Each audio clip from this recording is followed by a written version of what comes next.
Vou apelar para o apóstolo Paulo.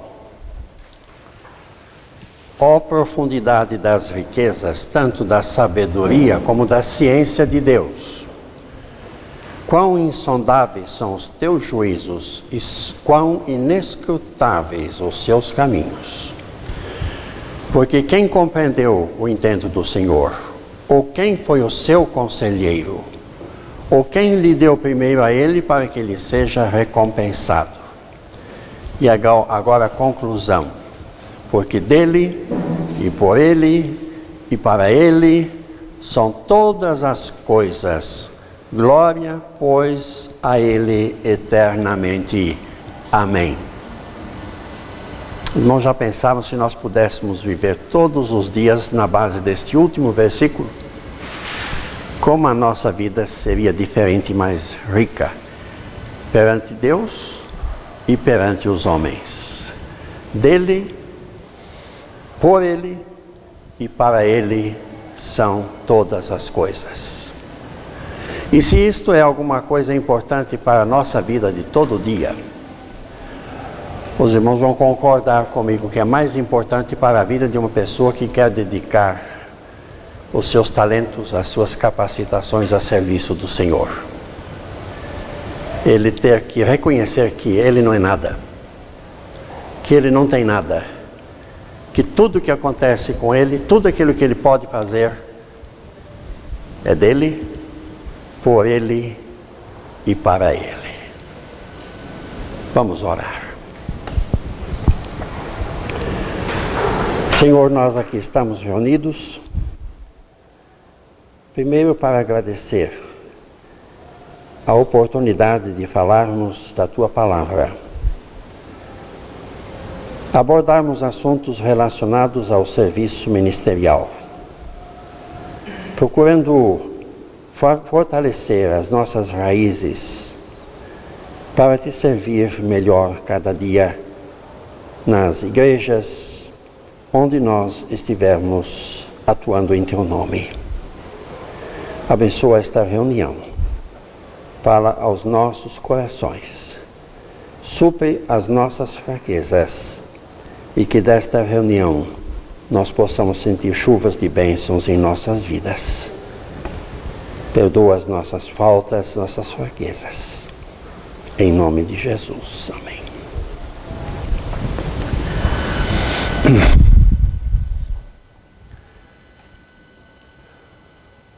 O que é educação teológica?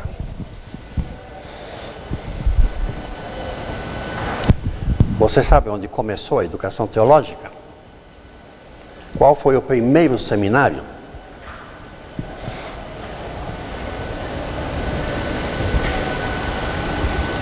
O primeiro seminário teológico tinha como diretor e professor Jesus.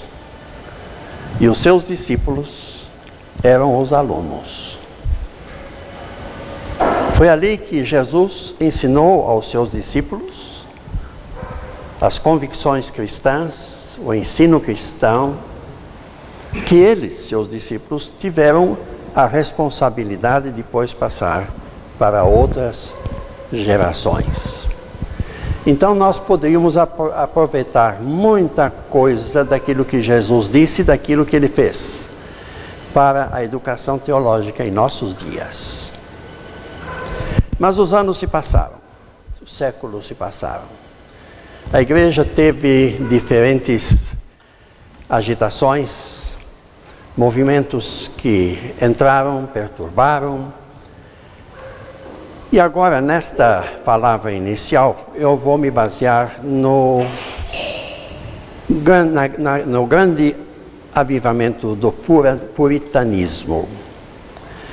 E por que eu vou fazer isto? É porque dentro deste movimento havia um homem chamado John Owen, na Inglaterra.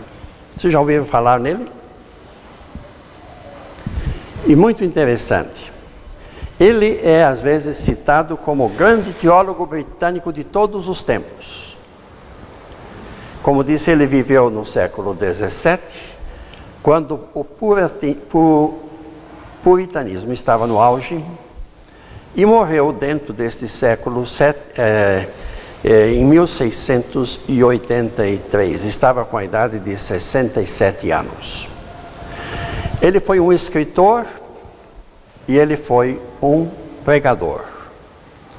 Tamanha foi a sua influência nos seus dias, que até hoje trabalhos deste homem estão sendo reimpressos para nós. Vejam quantos anos ele é distante de nós. Então, após essas considerações iniciais, eu quero levantar essa questão. Por que considerar os pensamentos de alguém tão distante de nós, do cenário contemporâneo da educação teológica, para falar aqui hoje à noite sobre educação teológica? Há uma razão muito importante para levar em conta o que Owen tem a dizer seriamente.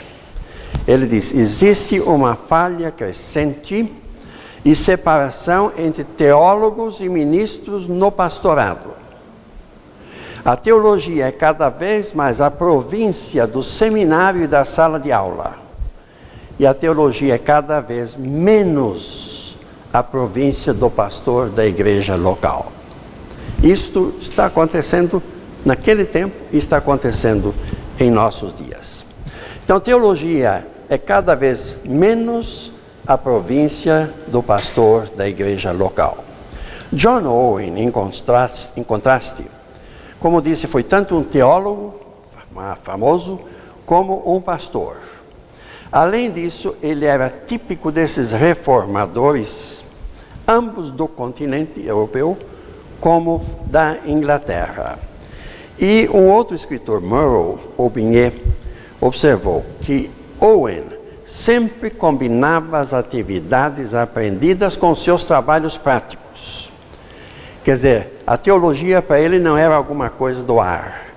Ele combinava estes conceitos com as suas atividades práticas. E esses trabalhos foram seus objetivos. Seus estudos foram seus recursos.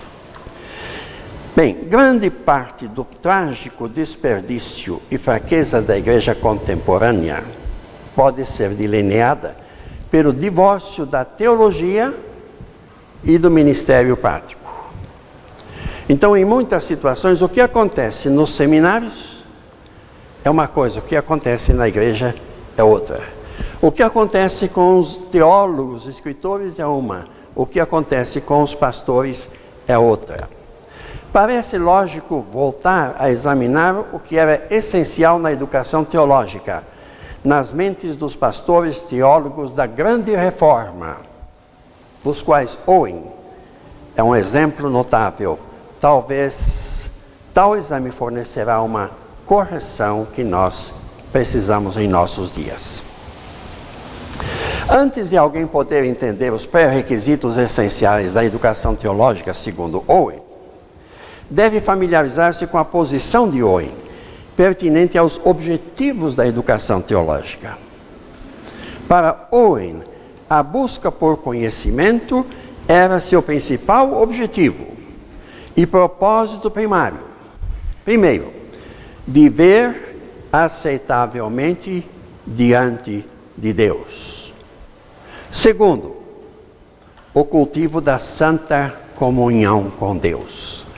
Quer dizer, pensar em educação teológica sem estas duas condições, nós estamos perdidos. Eu quero repetir.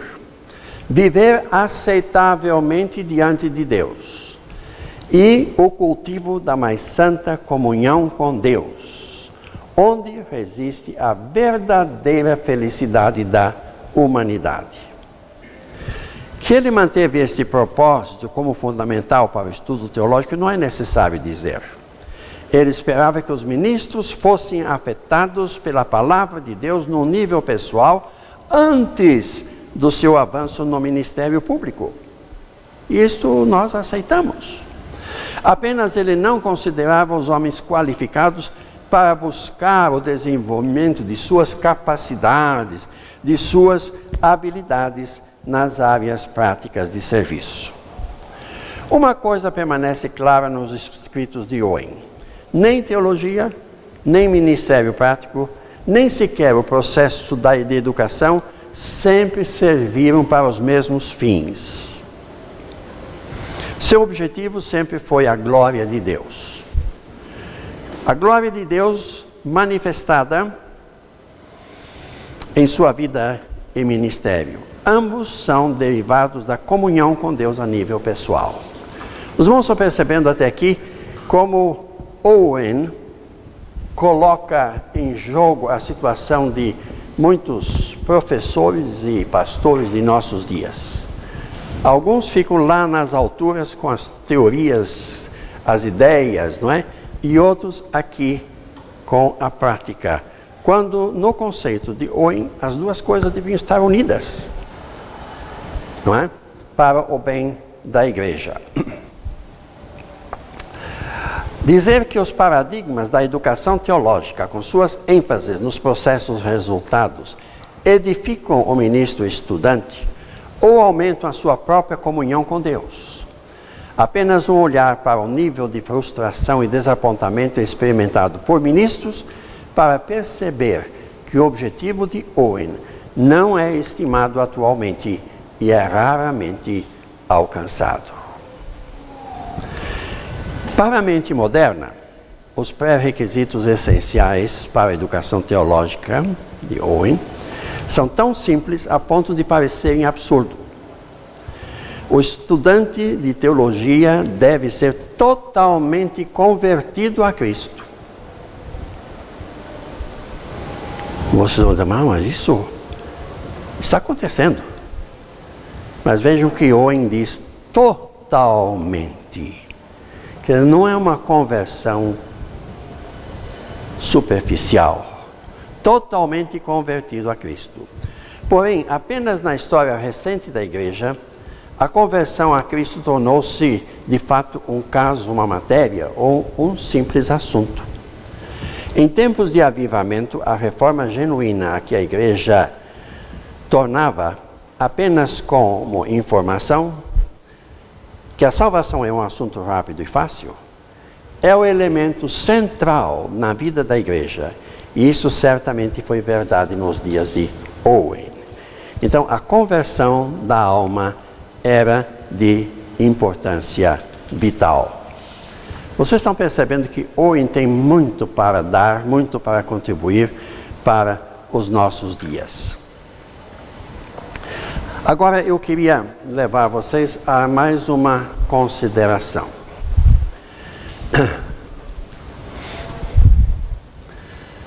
A renovação da educação teológica. Nós sempre estamos falando em alguma coisa nova. A educação teológica precisa de uma reforma. Irmãos, tudo na nossa vida cristã é dinâmica. É dinâmica. Se vocês perceberem, por exemplo, através da história da igreja, a liturgia. Se vocês percebem através da história da igreja o que era importante para o ministério da igreja. E não precisamos ir muito longe. Talvez vocês mais velhos, eu sou mais velho, né?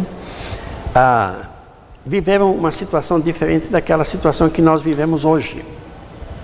Então, esta renovação é importante ou não é importante?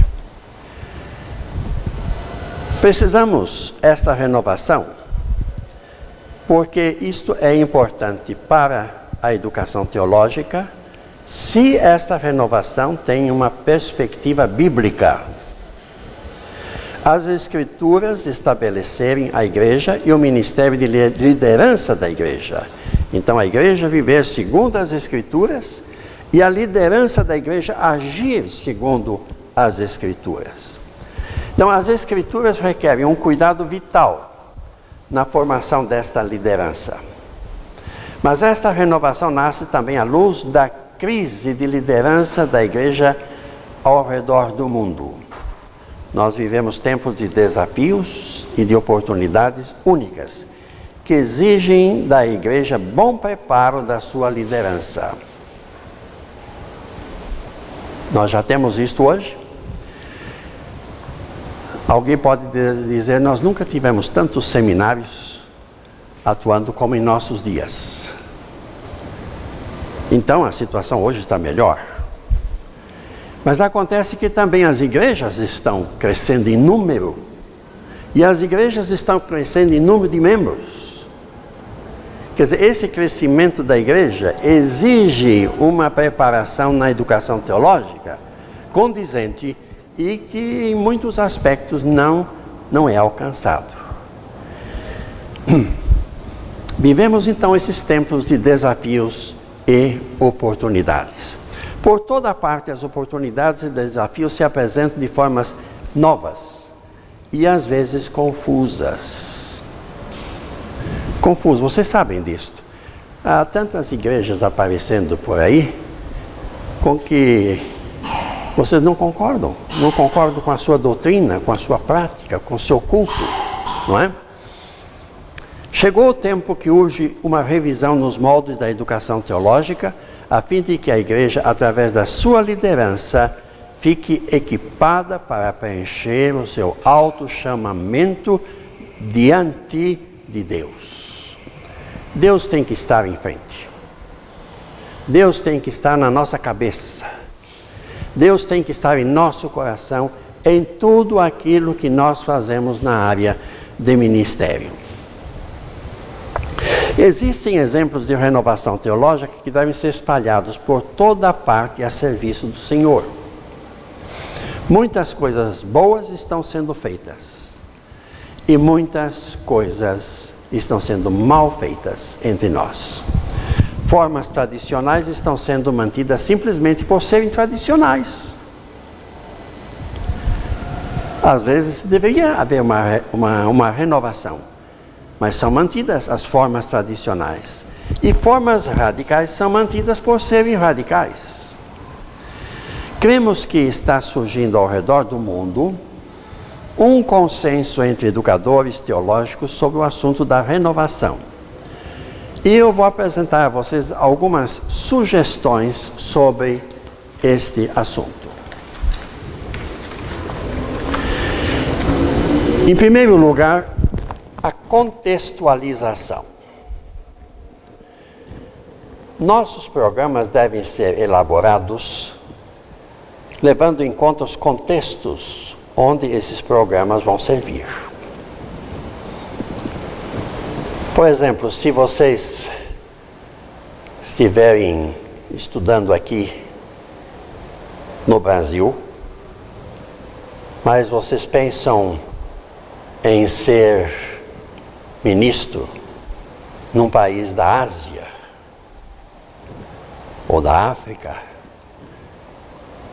vocês precisam ter um jogo, uma adaptação à situação lá. Costumes, a linguagem, as tendências espirituais dessas pessoas, porque muitas dessas regiões têm as suas religiões naturais deles, não é? Então, os nossos currículos, às vezes, parecem importados do exterior. Isso também pode acontecer, especialmente dos Estados Unidos, da Europa, e parecem inalterados desde um passado distante. E a escolha das disciplinas do currículo devem estar adequadas ao serviço que você vai prestar. Então tem que haver uma flexibilidade nisto, uma contextualização. Certo? Segundo lugar, nessa renovação, uma orientação para a igreja. A elaboração e funcionamento dos cursos devem ser cuidadosamente programados para atender o que a igreja precisa. E isto faremos como? Pela graça de Deus, especialmente. O seminário pode ajudar, a educação teológica pode ajudar, mas a graça de Deus vai fazer. Por exemplo, vocês terminam o curso, são membros de uma igreja aqui em São Paulo, uma igreja, não é? E vocês vão trabalhar na Bolívia. digamos. Vocês não podem levar as ideias que vocês juntaram aqui para funcionar lá na Bolívia. Às vezes são coisas simples. Outras vezes são coisas mais complexas. Então, o que é que vocês têm que fazer? A educação religiosa deve permitir a vocês entenderem a necessidade desta flexibilidade, para que vocês, chegando na Bolívia, vocês saibam ver e ser sensíveis a estas mudanças. Às vezes são coisas pequenas, para vocês sem importância, mas são coisas importantes para eles. Entenderam? Então, esta contextualização é uma coisa importante que os seminários devem ajudar a desenvolver. Uma coisa é você ser pastor de uma igreja, digamos, na Perdizes. E outra coisa é você serem pastores de uma igreja na favela. Perceberam a diferença? E vocês têm que servir com sabedoria, com cuidado, como? Segundo a orientação de Deus, a graça de Deus que orienta. Entendeu? Há igrejas que exigem, por exemplo, dos pastores, muitas visitas. Especialmente as igrejas mais humildes, né? Querem que o pastor visite. Mas numa igreja grande, as responsabilidades do pastor são tantas que ele não tem o tempo, a flexibilidade para atender todos os lares, todas as famílias. Eu fui pastor de uma igreja, mais ou menos de 240 membros. E eu visitava os membros da igreja. Todas as famílias eu visitava uma vez por ano. Eu tinha a lista, havendo um motivo especial ou não, eu visitava uma vez por ano cada família da igreja. E eu visitava também quando havia necessidades, algum problema especial, uma doença, ou falecimento de alguém, não é? Ou algum problema da família, eu visitava também. Mas eu não poderia fazer isso se eu fosse pastor de uma igreja com 2.000 membros. Como é que eu poderia fazer isso? Então, alguma coisa tem que ser feita. Daí a necessidade dessa flexibilidade. Vocês vão me perguntar, mas como vamos resolver o problema? Bem, deve haver um outro pastor que esteja preparado para orientar essas visitas. E não faz outra coisa senão a visitação. Percebem? Então, essa flexibilidade na educação teológica deve permitir a nossa mente admitir essa flexibilidade por causa das necessidades, das situações que diferem de uma região geográfica para outra, ou mesmo dentro da mesma cidade. Apenas uma questão de diferença na condição de vida das pessoas. Segunda coisa, orientação para a igreja. Quais são as necessidades da igreja? Devemos examinar isso. Quais são as necessidades da igreja? Bem, há certos pastores bem preparados, grandes pregadores, que não fariam um bom trabalho numa favela. Porque ele iria usar termos que o pessoal da favela não entende. Ou levantar ideias e relacioná-las de uma maneira que o pessoal da favela não entende. Depois você pega um outro pastor, muito simples, muito humilde, não é? E ele vai na favela e faz um sucesso. Mas se ele for a uma igreja de um nível mais exigente, ele só tem audiência na primeira vez que for, porque na segunda não vai ter tanta não. Então, a igreja precisa ser orientada nisso. A terceira condição é a flexibilidade. Será necessário que nós nos preocupemos com todos os tipos de liderança necessários, e não apenas com as mais conhecidas. Precisamos atender, por exemplo, púlpito. Precisamos atender educação cristã. Precisamos atender o trabalho com jovens, que é um trabalho muito importante. Precisamos atender evangelismo. Precisamos atender missões. Há igrejas que precisam de alguém na área de jornalismo, publicações da igreja, boletins, não é? Nós precisamos também de comunicação. Igrejas que mantêm programas de rádio, televisão, por exemplo, não é? Eles precisam ter conhecimentos nessa área. Então, essa flexibilidade na educação teológica vai permitir que mesmo que nós não tenhamos pessoas bem preparadas para todas as situações, mas pelo menos encaminhadas para que possa enfrentar essas situações divergentes. A igreja precisa ter um fundamento teológico. Buscar e recuperar uma teologia abrangente. Não é bom nos atentarmos ao contexto do nosso ministério e à comunidade a que servimos. Nós erramos quando nos deixamos levar por novidades ou argumentos seculares. Não devemos introduzir isto na igreja, não. Mas devemos conhecer as outras linhas de pensamento que venham ampliar o nosso campo de serviço. Pastor não pode andar assim. Pastor tem que abrir a vista. Haverá coisas que ele vai aproveitar e outras que ele não vai aproveitar.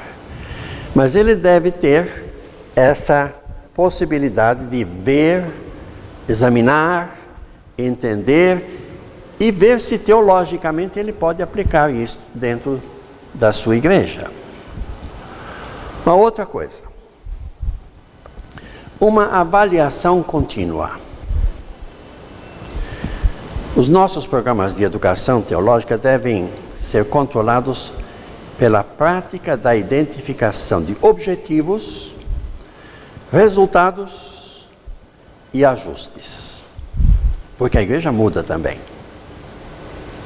E os nossos alunos, quando exercem liderança, devem estar prontos para aceitar e conviver com estas mudanças. E às vezes a cabeça do pastor também muda, né? Eu terminei o meu curso de seminário e recebi uma orientação em relação a certos aspectos do trabalho ministerial que eu achei formidáveis. Estavam de acordo com o que eu pensava, o que tinha vivido. E procurei, no meu primeiro pastorado, colocar em prática aquilo que eu aprendi no seminário. Mas depois, pastoreando, eu percebi que eu não estava tão certo. Eu tive que fazer uma avaliação. Mas a avaliação tem que ser feita sempre, não é? Contínua. Então, fiz uma avaliação. E eu cheguei à conclusão que eu não podia continuar naquele pastorado. Eu vou explicar aos irmãos por quê.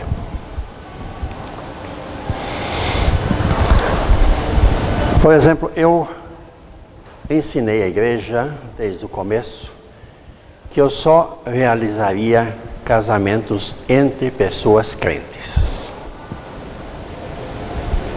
Que eu não realizaria casamentos mistos ou de pessoas não crentes. Bonito, né? Vocês fariam isso? Mas depois, no decorrer do meu ministério, eu comecei a perceber que eu estava perdendo oportunidades. Digamos, um rapaz crente que casasse com uma moça não crente, eu faço o casamento. Eu tenho acesso àquele lar para buscar a conversão da parte não crente. Entenderam? Porque senão eu perco a esposa e pode ser o esposo também. Mas eu não podia chegar à igreja e dizer à igreja, olha, de hoje em diante vou fazer casamentos mistos. A igreja não iria aceitar. E não seria bom para a igreja. Então eu orei a Deus, coloquei, essa é uma situação, mas havia outras também, né? Essas situações diante de Deus.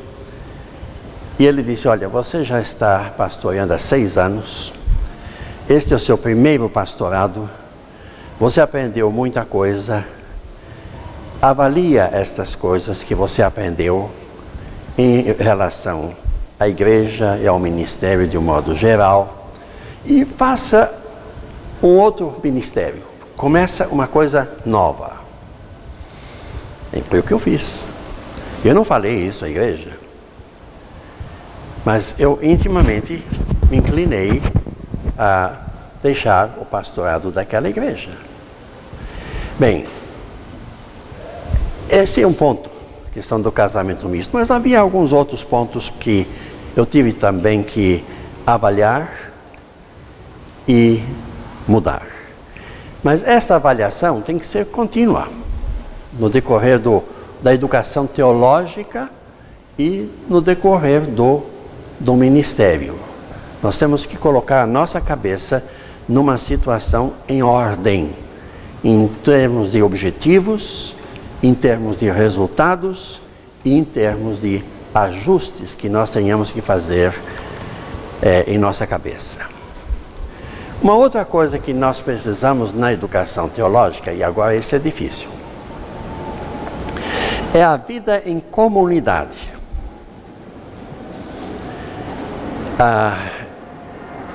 Os nossos programas devem refletir o modelo cristão de comunidade. E se for assim, todo o corpo educacional da igreja, funcionários, professores, alunos, devem estar unidos. Mas onde isso vai começar? Na educação teológica, nos seminários. Compartilhando juntos, até mesmo no lazer, as refeições, a comunhão, a adoração e assim por diante. Bem, aqui nós chegamos num ponto que é difícil. Nem todos os seminários têm essa condição. E às vezes ela é boa e às vezes não é. Mas ela é um ideal que deve ser examinado, deve ser aplicado se for conveniente. Eu fiz o meu primeiro curso de seminário em regime de internato. Então nós tínhamos as aulas, tínhamos os cultos, nós tínhamos a comida, todos comiam juntos no refeitório, nós tínhamos jogos, futebol, voleibol. Então, criou-se dentro do seminário um ambiente bem forte de família, de comunidade. Eu sei que os seminários hoje têm dificuldade para fazer isto. Primeiro porque hoje essa educação custaria muito dinheiro. Exigiria muitas situações como prédios, refeitórios, campos de esportes, que muitos dos nossos seminários não têm. Por outro lado, muitos dos nossos seminários hoje têm as aulas noturnas. tem as aulas noturnas. Então, de dia os alunos estão espalhados, realizando seus trabalhos, cumprindo com as suas obrigações de família. Eu reconheço isso. Mas não seria bom se nós pudéssemos, durante o tempo de estudo, estarmos assim reunidos como uma família, uma comunidade? Porque se nós fizermos isto, quando nós formos para a igreja, nós vamos levar conosco esse tipo de modelo, esse tipo de ideal. Eu estava comentando com Gamaliel hoje que eu estou pregando uma vez por mês numa igreja taiwanesa. Taiwan chinesa, né? Bem, eles são presbiterianos e eu sou batista. Eles nunca me perguntaram por que eu não me tornava um presbiteriano. Bem, também eu tive cuidado de nunca pregar sobre batismo por imersão. Não ia criar um problema. Mas eles nunca me forçaram a nada. Eles me amam. E eu estou pregando lá uma vez por mês, só há 31 anos. Só 31 anos. A igreja é uma família. Eles entre si, a gente percebe, tem um ambiente de familiaridade muito grande, gostosa. É este senso aqui de comunidade. Ali, cada membro não vive para si, mas vive em função da igreja, dos outros irmãos, agradar, ajudar, não é? Então, essa vida em comunidade, eu sinto falta hoje na educação ministerial e nas igrejas também. Nas igrejas também. Eu não sei de vocês, mas eu tenho experiência de pessoas que vão à igreja todos os domingos. Mas poucas pessoas os cumprimentam. Poucas pessoas procuram um relacionamento. Agora, onde está a falha? A falha está talvez no ministério. O ministério não desenvolve esse senso de fraternidade, de familiaridade, de comunhão, que é uma coisa muito importante na igreja. Eu, quando chego nessa igreja taiwanesa, as crianças já vêm ao meu encontro, já querem um beijo, querem um agrado. Os jovens também gostam, os adultos também. Tanto é que eu chego na igreja às 8 horas da manhã e eu saio de lá às 3 horas da tarde. Eu só prego 40 minutos. Eu só prego 40 minutos. Mas eu aproveito este ambiente de comunidade da igreja que é muito gostoso. Outra coisa, é a sétima. Um programa integrado. Há uma tendência em nossas igrejas de nós separarmos grupos, não é? Então, jovens para lá, as crianças para cá, os homens para cá, as mulheres para lá, os velhos para lá, entende? E eles conseguem desenvolver esse senso de comunidade lá naqueles grupos. Mas isso não reflete na igreja como um total. Chegam lá no culto, cada um senta no seu lugar, não é? Assiste ao culto, sai, e não existe esta integração na igreja. Agora, isto precisa ser feito de diversas maneiras. Não é só uma questão de integração pessoal. Eu conheço fulano, eu cumprimento fulano, eu gosto de fulano. Não. Existe também uma integração no ambiente total do ministério. Que é, por exemplo, educação. Nós não podemos ficar insistindo na educação e perder o espiritual. não é? Ou então insistir no espiritual e perder na educação. Ou insistir nessas duas coisas e perder o social. Então tem que haver uma integração dos diferentes aspectos do ministério. Se o pastor pode fazer isso tudo, porque a igreja ainda permite, em termos de tamanho, tudo bem. Mas se ele não pode fazer, ele deve levar a igreja a entender essa necessidade de atender campos diferentes, com a mesma atenção. Outra coisa que os seminários devem cuidar.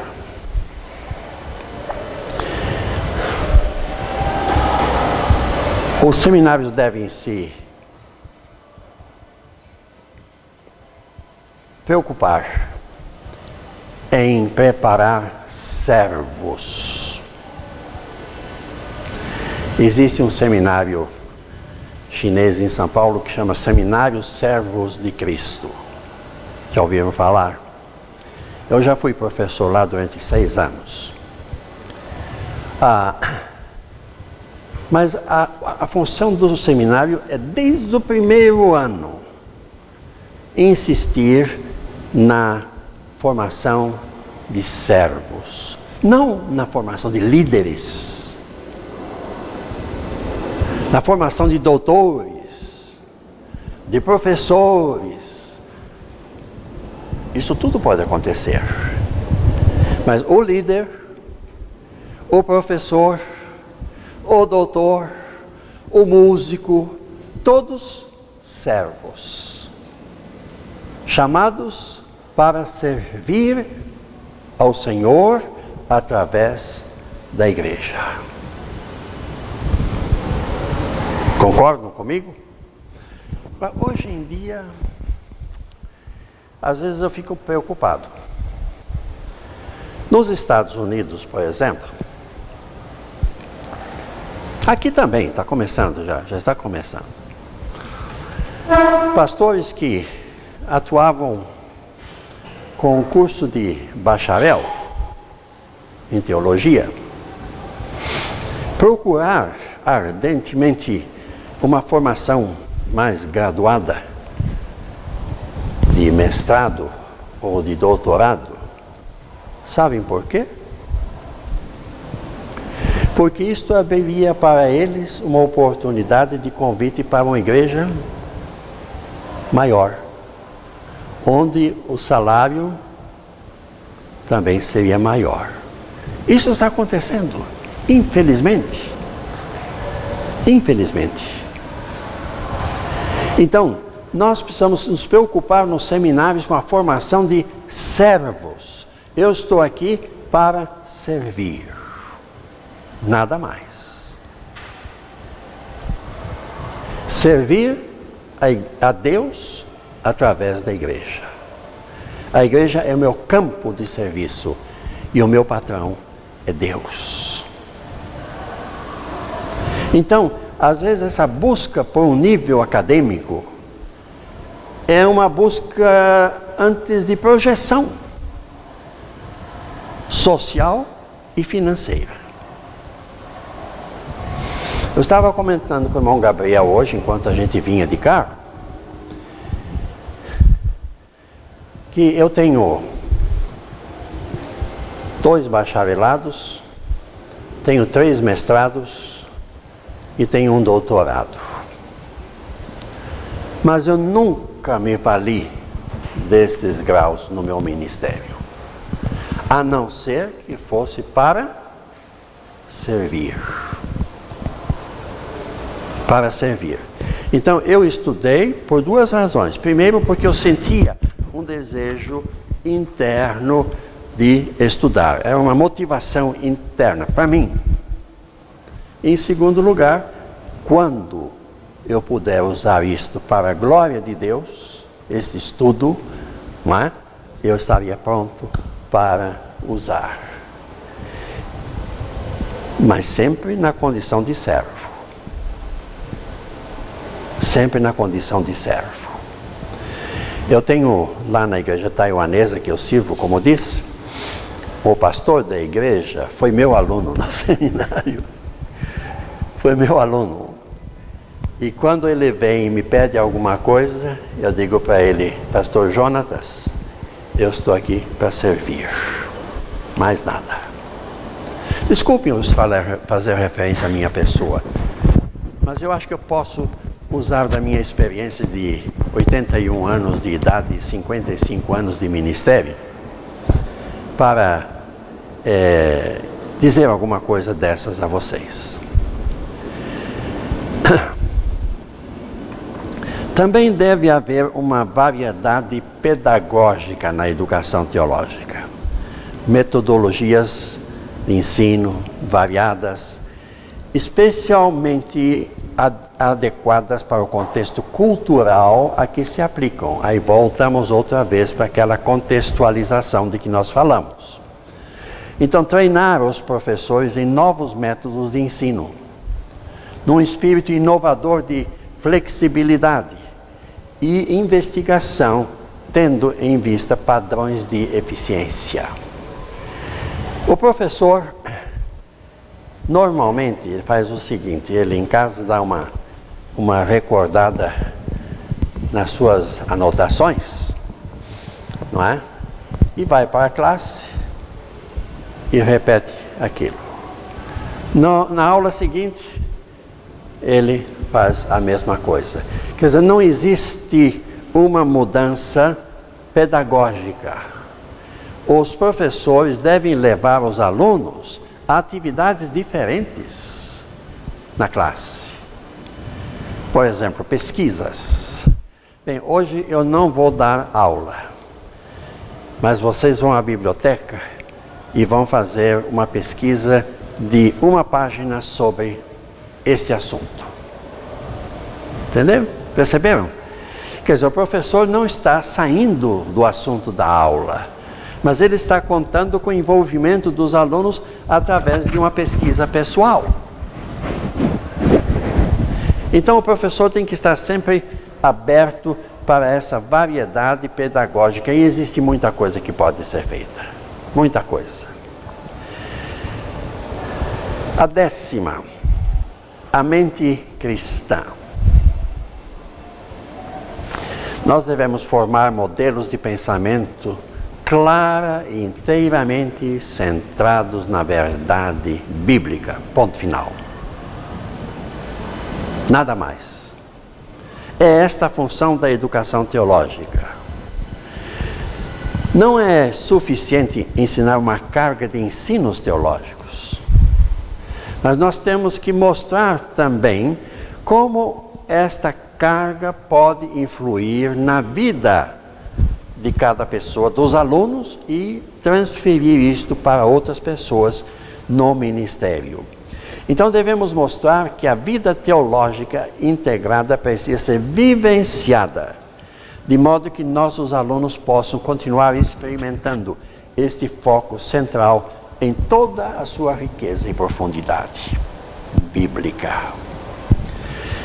Eu tive muitos professores.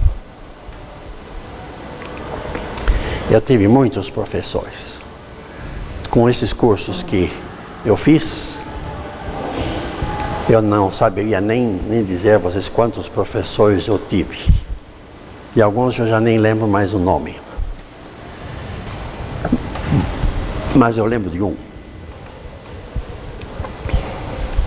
Professor Hood. H-O-O-D. Aquele homem marcou a minha vida. Já não vive mais. Se ele vivesse, eu até estaria pronto para fazer um esforço para ir visitá-lo nos Estados Unidos. Mas é um homem que todo o meu conceito de ministério, de vida cristã, de Deus na minha vida, ele marcou. E vocês sabem que às vezes ele estava na classe e ele falava de uma maneira tão inspirativa. Vocês não vão me entender, mas eu fechava os meus olhos e sentia como se Jesus estivesse falando. Ele falava o que Jesus falava. E com aquele mesmo calor espiritual, a dependência de Deus, não é? E foi um elemento muito importante na minha formação cristã, que eu não vou esquecer. Não vou esquecer. Quando eu morrer, eu quero encontrá-lo lá. 11. Crescimento. Crescimento na educação teológica. O que eu quero dizer aqui não é um crescimento em número de alunos. Isso também é bom. Não é o crescimento do nível educacional dos professores. Isso também é bom. Mas eu penso num crescimento para facilitar a aprendizagem do aluno. Por exemplo, uma educação autodirigida. Sabe o que é isso? Esses cursos à distância, eu não sei se vocês gostam disso ou não, mas alguns seminários mantêm cursos à distância, em que o aluno fica lá na sua casa e ele recebe toda a orientação ou através do correio, ou através do telefone ou internet. E o aluno lá na sua casa vai realizar aquelas tarefas de pesquisas, não é? E, eventualmente, uma vez por mês, talvez ele venha até o seminário para uma avaliação. Isso está em moda nos nossos dias. Não só na teologia, mas em outras áreas de ensino também. Olha, eu confesso a vocês que eu não tenho muita familiaridade com isto ainda. Por um lado, eu vejo uma coisa boa. Por exemplo, uma pessoa que quer se preparar para o ministério, mas ele tem família, tem esposa, tem filhos, que dependem do trabalho dele, trabalho secular, para sustentar. Como é que este irmão viria a uma cidade grande para estudar num seminário? Ele mora lá numa cidade pequena, talvez até na roça. Então, esta educação ministerial autodirigida seria a solução para ele. Seria a solução para ele. Eu gosto desta ideia. Vocês não gostam? Mas tem um problema. O aluno não aprende apenas formalmente em classe. Ele aprende em função do professor que está ali. Como eu disse a respeito desse professor, meu predileto lá dos Estados Unidos, né, o Dr. Wood. A presença dele foi marcante. Ele poderia ter feito tudo aquilo que ele fez, mas não marcaria a minha vida da mesma maneira. Entenderam? Então, a presença do professor, e nós já falamos também na familiaridade da educação teológica, quer dizer, viver um conjunto, não é? Um ambiente de conjunto, facilita, enriquece a educação teológica. Mas nós não podemos deixar de lado este crescimento também em alunos que preferem ou precisam ter esta educação autodirigida. E, por fim, o último item que eu tenho aqui é cooperação. Deve haver no seminário cooperação entre os alunos, cooperação entre os professores, cooperação entre funcionários, Porque todos estão unidos em busca de um ideal só, de um resultado só. Agora, às vezes o professor leciona num seminário, a aula dele está marcada para as 8 horas, ele chega 5 minutos antes das 8, a aula termina às 9 e ele vai para casa.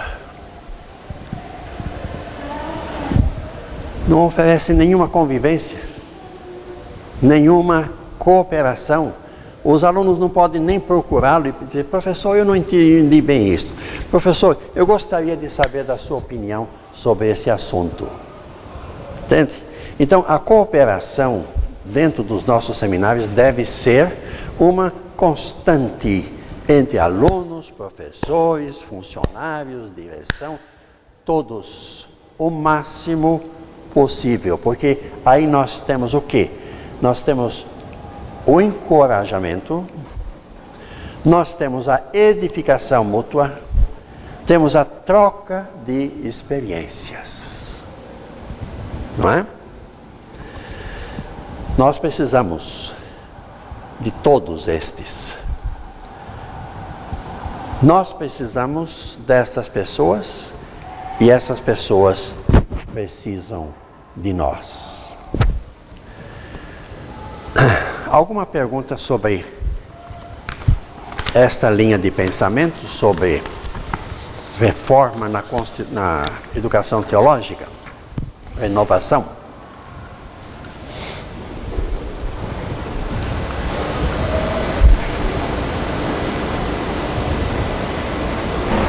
Eu só fazer uma pergunta aqui. No começo você falou sobre a questão do divórcio, né, da questão da prática, né, da questão da ênfase muito na espiritualidade e na prática não há prática. E às vezes o contrário. Às vezes pode haver excesso na prática e na espiritualidade não. Então, vejam, é importante, por exemplo, que os alunos se reúnam pelo menos uma vez por semana, ou 2, 3, quanto mais melhor, para um culto em conjunto. O que é isso? É desenvolver a espiritualidade. O professor também pode fazer alguma coisa para fazer isso na sua classe, enquanto ele ensina. É desenvolver a espiritualidade. Agora, ficar ali martelando na prática, não é? Sempre perdendo a espiritualidade, a educação ministerial perde do seu conteúdo, da sua essência. Tá certo? Então as duas coisas têm que andar juntas. Porque a nossa escola, irmãos, não é como uma faculdade de engenharia ou medicina. O aluno vai à aula teórica, o professor fala blá blá blá blá blá, tem a aula prática, então ele vai para a aula prática.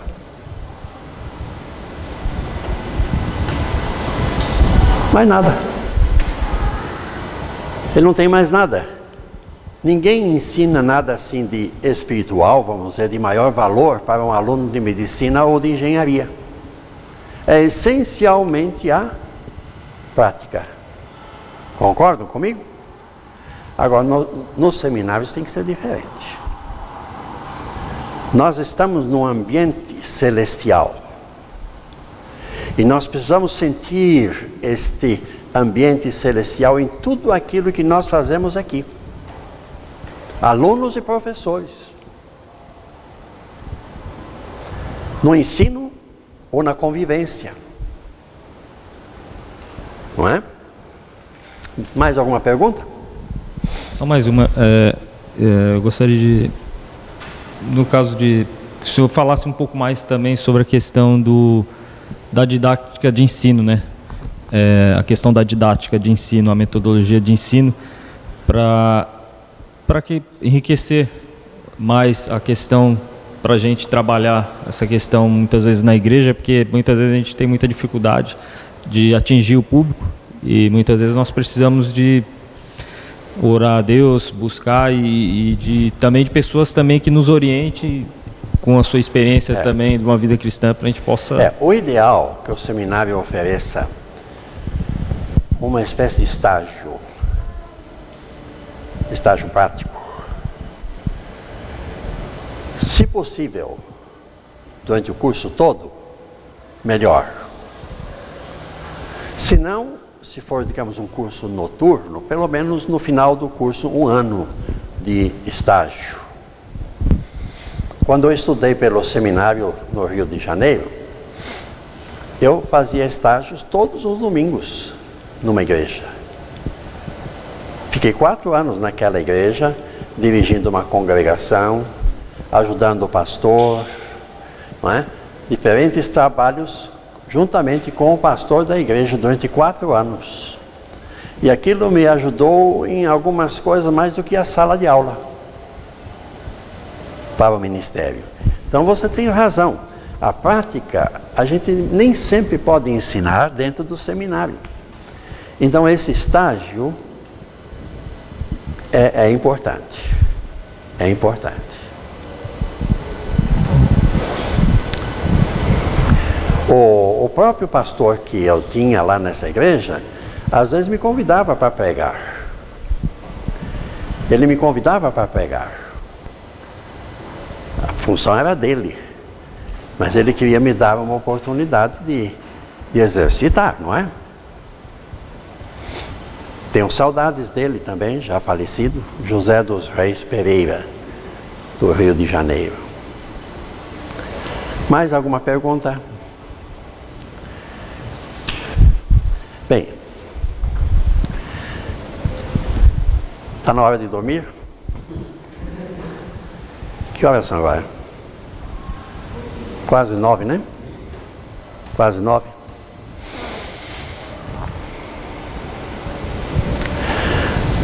Eu quero falar com vocês sobre um outro assunto bem difícil. É o reconhecimento do curso de teologia pelo MEC.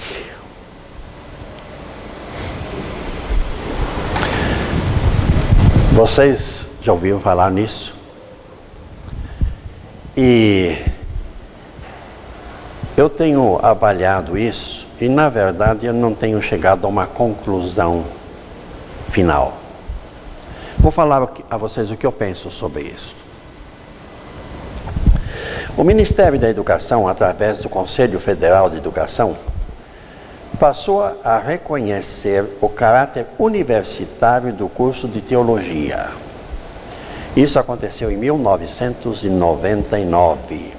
Isto é, a possibilidade de ter uma vocação premiada com um diploma carimbado pelo governo, reconhecido pelo governo. Isso tem feito muitos estudantes suspirarem de alegria. O sentimento é mais do que natural. Afinal, grande parte dos alunos vislumbra ter o seu canudo, prosseguir os seus estudos que venham a guindar sua carreira dentro e fora do ambiente eclesiástico. Um estudante do 4º ano de bacharel em teologia se expressa da seguinte maneira: concluindo a graduação, tenho a intenção de fazer mestrado e doutorado. O reconhecimento do MEC me facilitaria muito este processo. Como aspirante do Ministério Pastoral, ele espera que a formação acadêmica necessária ao exercício da sua atividade, já em sua denominação, e a graduação teológica seja uma exigência para isto. Por outro lado, em igrejas onde tal formação não é caminho obrigatório para o púlpito, a visão parece ser diferente. Então, o conhecimento teológico é fundamental, mas não será pelo reconhecimento do diploma pelo MEC que nós teremos ministros verdadeiros do Evangelho. Então, ser pastor, lembrem disso, não é uma profissão. Interessante que nem o governo reconhece como profissão. Não é uma profissão, é um chamado. Para nós é um chamado, é uma vocação de Deus. Então, é um erro classificar o pastorado como uma maneira de adquirir riquezas, o que fazem nas outras profissões. Bem, se para boa parte dos estudantes o reconhecimento do curso como de nível superior abre as portas para graduados em teologia, como a continuidade dos estudos no nível de mestrado e doutorado, e a possibilidade de acesso a cargos públicos restritos a portadores de diplomas de terceiro grau, o corpo docente vê a questão sob outra ótica. Quer dizer, a pessoa buscar o reconhecimento do MEC para facilitar a vida no futuro. O professor Lourenço Stélio Rega, que é o diretor da Faculdade Teológica Batista, ele diz: a oficialização disciplina e interfere até no perfil dos alunos. Segundo ele, antes dificilmente alguém procurava cursos teológicos com outro objetivo que não fosse atender à sua vocação. E ele diz: atribui isso talvez à oficialização do curso, pois antes era comum aconselhar um jovem a fazer primeiro uma faculdade oficializada. Mas agora ele diz que mesmo entre os que se dizem vocacionados, a média de idade tem se alterado. Eles não fazem este curso prévio e entram para a faculdade teológica com menos idade. Os alunos são mais jovens. Fato é que quem se matricula hoje em um curso de teologia deve procurar qualidades e perspectivas no ministério. Um outro pastor, Jorge Henrique Barro, da Faculdade Teológica Sul-Americana de Londrina, diz: o aluno quer tudo recheado com um diploma superior, reconhecido pelo MEC. Ele já vislumbra uma especialização, e alguns voam alto, pensando até em mestrado e doutorado. Já aprenderam que estudar em uma escola é a morte prematura de um sonho, pois não sendo portadores de um diploma superior, seu curso será livre, não será oficializado, e ele não irá adiante no processo contínuo da sua formação. Esse é um problema que as escolas não reconhecidas terão que resolver. Tenho a opinião de um outro pastor, Neander Krau, que é diretor do Seminário Teológico Betel, do Rio de Janeiro. E ele comenta: precisamos da ingerência do MEC para alcançar a excelência do ministério? Ele pergunta. Para ele, a oficialização da teologia ameaça o caráter essencialmente ministerial do pastorado.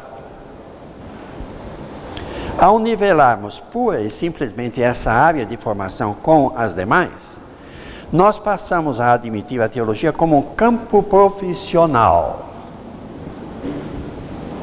Isso está acontecendo hoje.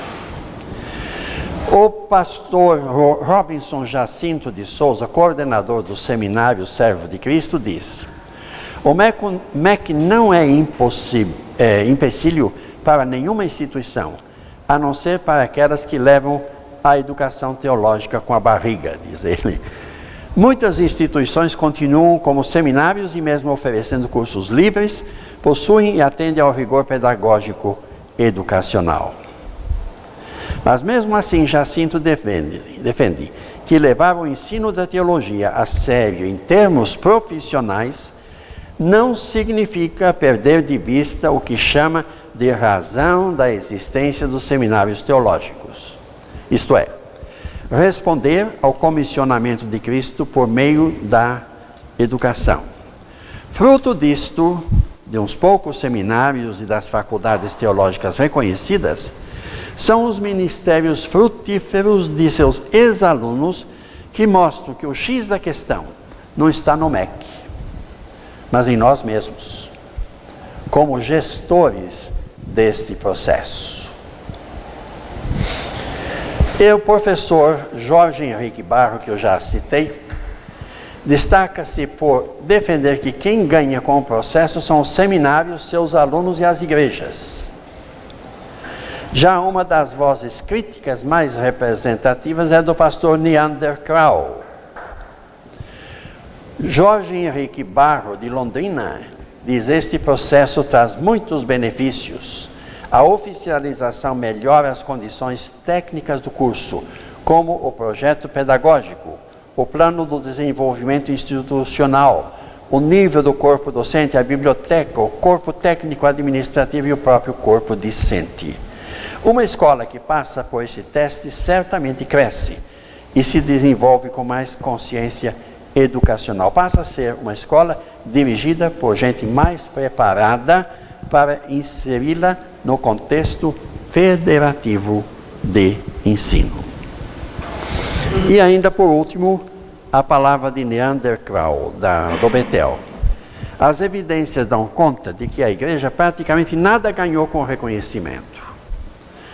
Se o objetivo último dos seminários a ofertar os cursos de teologia for de servir a igreja, o curso de teologia era tido como campo especificamente confessional, gozando do status diferenciado em relação às demais formações de nível superior.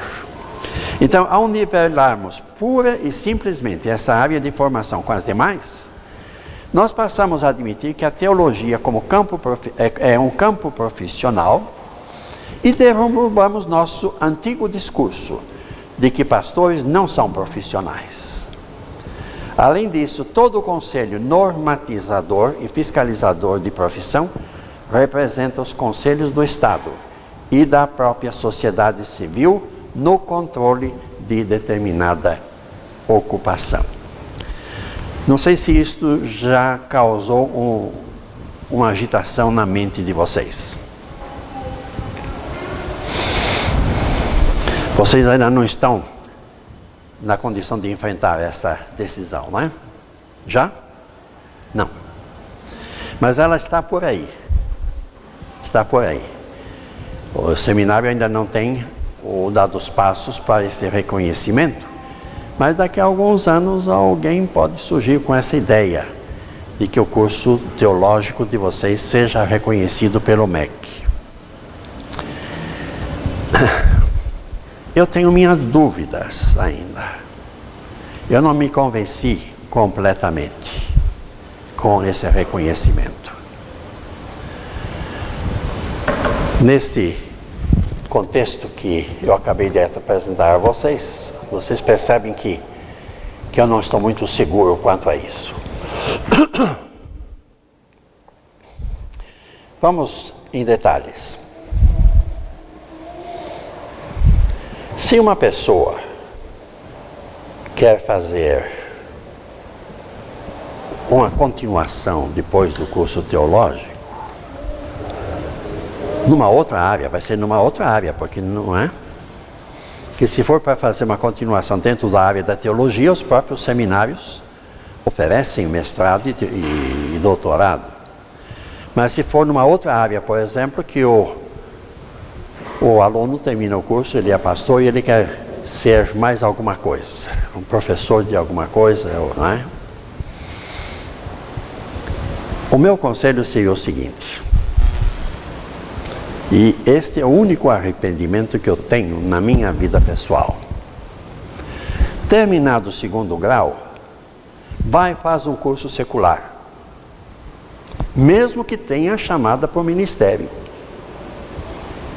Faça um curso secular relacionados ao ministério. Por exemplo, psicologia, filosofia, educação, história. Entende? Depois de completado este curso secular, aí vem para o seminário fazer o curso teológico. Agora, depois, se ele quiser fazer mais algum mestrado, doutorado, ele vai usar como base aquele curso secular que ele já fez antes. E se ele está satisfeito, não, ele não vai estudar mais e vai só exercer o ministério com a ajuda deste curso. Porque quem faz um curso de teologia com boa base, por exemplo, em história, em filosofia, em pedagogia, não é? Vai ganhar. E se ele, por acaso, for exercer um ministério de tempo parcial, vamos dizer que ele é convidado para uma igreja pequena que não pode dar a ele um sustento integral. Ele pode ensinar no ginásio, pode ensinar no colégio, aquela matéria que ele estudou antes e ainda exercer o ministério. E quando as condições mudam, ele deixa a escola secular e vai se dedicar só à igreja. Percebe que a flexibilidade é muito maior, nesse caso, se uma pessoa faz antes um curso secular, antes de ir para a teologia. A outra vantagem, o aluno normalmente termina o segundo grau aos 18 anos. Se ele for fazer teologia 4 anos, com 22 anos ele termina o curso de teologia. E eu pergunto, ele está pronto para o ministério com essa idade? Não é? Muito provavelmente ele nem casou. Ele nem enfrentou os problemas de família, de sociedade, de vida. Eu acho que uma pessoa com 22 anos, normalmente, não estaria pronta para o ministério. Então, se ele fizer antes este curso secular, 4 anos, depois vai fazer o curso teológico 4 anos, ele vai se formar com 26 anos, que é uma idade de amadurecimento intelectual e pessoal. Então, eu acho que esta ideia seria a melhor do que o reconhecimento do curso de teologia. Por outro lado, o reconhecimento do curso de teologia impõe certas condições. Pode haver alguma interferência do MEC no currículo das matérias e interferência no professorado. Eu sei de uma escola, por exemplo, que teve que dispensar 3 professores porque eles não preenchiam as exigências do MEC em nível educacional. E eram professores bons, especialmente um deles, o professor de aconselhamento. Perceberam? Então o MEC entrou ali naquela escola e impôs regras em termos de qualidade e classificação de professores. Isso não é uma vantagem para os seminários. Eu acho que não é. Não é. Eu estou apresentando para vocês os diferentes problemas que eu mesmo ainda na minha cabeça estou enfrentando. Agora, se uma pessoa faz o curso de seminário e depois pretende fazer um curso de mestrado em teologia ou doutorado em teologia, aí é diferente. Entende? Ele vai usar aquilo no seu ministério, ou como pastor, ou como professor de seminário, ou como escritor, não é? Mas o indivíduo fazer um curso de teologia para ser reconhecido pelo MEC, para depois ele ser, vamos dizer, advogado, não é? Eu acho que não está certo. Mas essa é a minha ideia. Eu só estou levantando o assunto, não é? Que corre por aí. Alguma pergunta sobre isso? Só uma colocação para essa dúvida, né? Eu penso e tenho acompanhado que eu formei o ano passado. Depois de casado, as coisas realmente muito difíceis. depois de formado, você fica nesse dilema, né? Depois de casado, você fica nesse dilema. Fico integral ou não fico integral? Vou trabalhar, procurar uma outra formação. Só que aí também eu penso que é uma questão muito pessoal de chamado da sua vocação. Se você tem um chamado pastoral, as coisas vão se encaminhar, porque a gente não pode esquecer da dependência divina. A dependência divina, as coisas vão se encaminhar. E particularmente foi o que eu fiz. Eu estou descansando, esperando as coisas se normalizarem, né?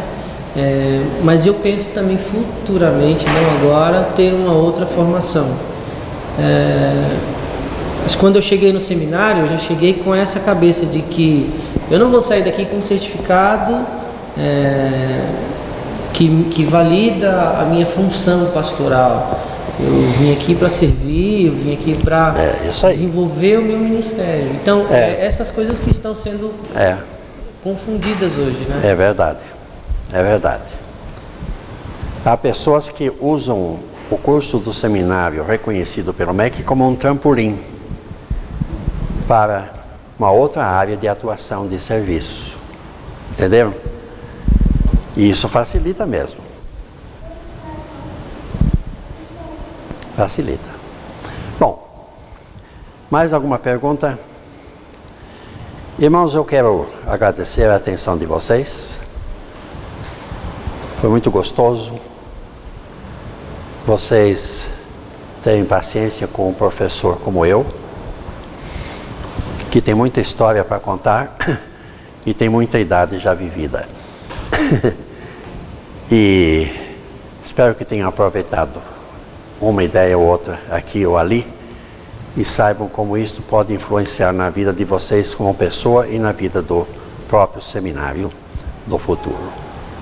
Vamos orar mais uma vez. Senhor, nós estamos diante de Ti para agradecer e temos muitas coisas para agradecer. Tu és um grande abençoador, amoroso, gracioso, e nós somos ovelhas imperfeitas e fracas, mas nós estamos aqui diante de Ti para Te servir. São pessoas que foram chamadas por Ti para um trabalho especial neste mundo durante a sua vida. Pedimos a Tua bênção para eles, que eles estejam sempre firmes neste propósito. A Tua bênção também para o seminário, para a direção do seminário, que tenham sempre a Tua sabedoria em tudo aquilo que for proposto. Pedimos a Tua bênção para cada um de nós aqui. Pedimos a Tua bênção para aqueles alunos que não puderam vir até aqui, que eles também sejam movidos pela Tua graça e abençoados pelo Teu amor. E quando pedimos isso, Senhor, nós lembramos dos nossos pecados, pedimos o perdão para eles e pedimos a Tua companhia durante a noite. Dá-nos o descanso e prepara-nos para o dia de amanhã. Em nome de Jesus. Amém.